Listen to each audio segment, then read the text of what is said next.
அஸ்ஸலாமு அலைக்கும். Welcome to Jai reviews. இன்றைக்கி நம்ம பார்க்க போகிறது என்னென்னா, இன்றைக்கி இஃப்தார் டே 25ங்க. இந்த இஃப்தார் டே 25ல் இன்றைக்கி ஒரு சிறப்பான நிகழ்ச்சி என்னென்னா, எங்கள் பரமக்குடியில் இந்த மேலப்பள்ளி வாசலில் இந்த நெசவு பற்றையும் சாந்து பற்றையும் சேர்ந்து ஒரு சிறப்பான இன்றைக்கி இஃப்தார் விருந்து அளித்தாங்க.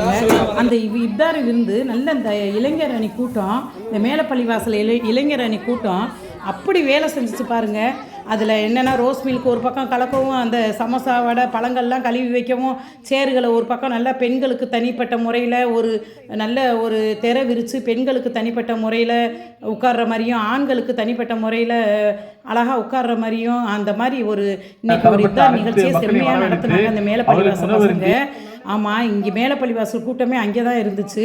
இன்றைக்கி சிறப்பான இஃப்தார் அல்லாஹ்வுடைய கிருபையினால் இந்த 25 இஃப்தாரை இவ்வளோ சிறப்பாக நிறைவேறினதுக்கு நம்ம இந்த சாந்து பற்றைக்கும் இந்த நெசவு பற்ற ஜமாத்துக்கும் நன்றி சொல்லணும். இதில் முக்கிய பிரமுகர்கள்னு சொல்லலாம், எல்லோரும் கலந்துக்கிட்டாங்க. இதில் மத நல்லிணக்கத்தோட எம்மதமும் சம்மதங்கிற மாதிரி இன்றைக்கி நடந்துச்சு இந்த இஃப்தார் நிகழ்ச்சி. உண்மையிலே ரொம்ப மனசுக்கு சந்தோஷமாக இருந்துச்சு. இந்த இஃப்தார் நிகழ்ச்சியில் நானும் கலந்துக்கிட்டதில் ரொம்ப மன மகிழ்வு அடைகிறேன். இதில் முக்கியமான பிரமுகர் அப்படின்னு சொல்லி இந்த மேடம் யாருங்க அப்படின்னு கேட்டால், அகில இந்திய மகளிர் காங்கிரஸ் தேசிய செயலாளர் ராமலட்சுமி மேடம் வந்திருந்தாங்க. அந்த ராமலட்சுமி மேடம் அப்படி ஒரு பேச்சு, அவ்வளோ ஒரு அருமையான பேச்சு. ஆமாம், அவங்க பேசுகிறத கேளுங்க. அவ்வளோ நம்ம இஸ்லாத்தை பற்றி அப்படி தெளிவாக பேசுகிறாங்க. அஸ்ஸலாமு அலைக்கும். இன்று இஃப்தார் எனும் நோன்பு திறக்கும் நிகழ்வில் பரமக்குடி மேலப்பள்ளி வாசல் தெருவில் நெசவு சாந்து பற்றை இளைஞர் சங்கம் வைத்த இஃப்தார் நிகழ்வில் கலந்து கொண்டோம். இஃப்தார் என்பது மதங்களை தாண்டி மனிதங்கள் வாழ்கிறது என்பதை குறிக்கிறது. ஒரு நோன்பாளி அண்டை வீட்டினரும் பசித்திருக்கக்கூடாது என்பதற்கு உதாரணமாக இந்த இஸ்லாமிய சமூகத்து மக்கள் இந்த புனிதமான ரமலான் மாதத்தில்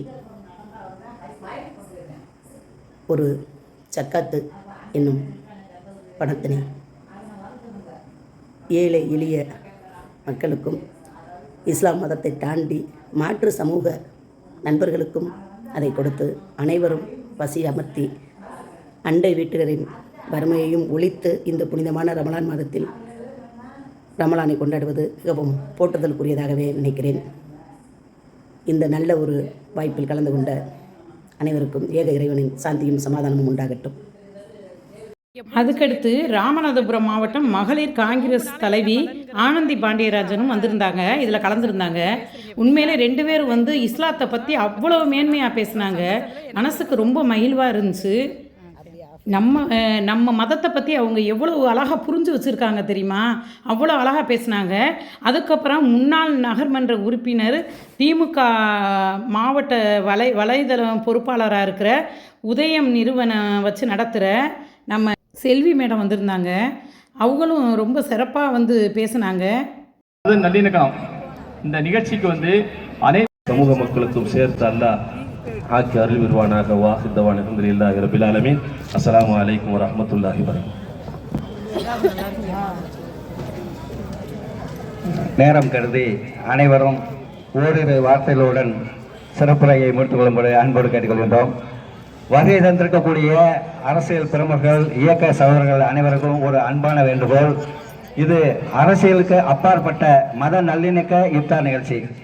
தயவு செய்து உங்களிடம் நாங்கள் கேட்டுக்கொள்வது, இதில் அரசியல் பேசாமல் மத நல்லிணக்கத்தை மட்டும் பேசி உங்களுடைய சிறப்புரையை சுற்றுரையாக ஓரிரு நிமிடங்களை முடிக்கும்படி அன்போடு கேட்டுக்கொள்கின்றோம். அடுத்ததாக வழக்கறிஞர் பசுமலை அவர்கள் ஓரிரு வார்த்தைகளில் சிற்றுரையாற்றுவார்கள். அனைவருக்கும் மாலை வணக்கம். இன்றைக்கி இந்த இஃப்தார் 25 அழகான முறையில் சிறப்பான முறையில் நடந்துச்சு. அஸ்ஸலாமு அலைக்கும்.